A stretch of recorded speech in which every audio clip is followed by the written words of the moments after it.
நண்பர்கள் அனைவருக்கும் அஸ்ஸலாமு அலைக்கும் அண்ட் இனிய ரம்லான் நல்வாழ்த்துக்கள். நான் உங்கள் ரெட்டில்ஸ் பாஷா. ரம்ஜானாலே பிரியாணி தான் ஸ்பெஷல். பிரியாணி இந்த பேரை கேட்டாலே பல பேருக்கு பசிக்கும்.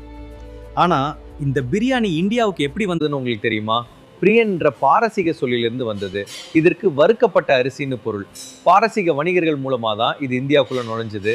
ஒரு சமயம் ராணி நூர்ஜஹான் தன் நாட்டு வீரர்கள் சோர்வா இருக்கிறத பார்த்தாங்க. அவங்களுக்கு சத்துமிக்க உணவு வேணும்னு அரிசி, இறைச்சி, மசாலாக்களை ஒன்னா சேர்த்து சமைக்க சொன்னாங்க.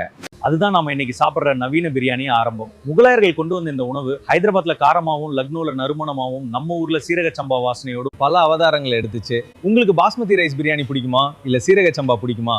கமெண்ட்ல சொல்லுங்க. இது போன்ற தகவல்களுக்கு நம்ம சேனலை சப்ஸ்கிரைப் பண்ணுங்க.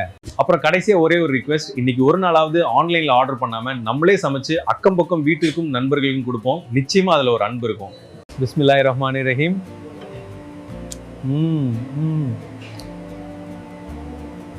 இது ரொம்ப சுவையா இருக்கு. அடுத்து ஒரு நல்ல வீடியோல சந்திப்போம். ஜஸாக்கல்லா ஹைரன்.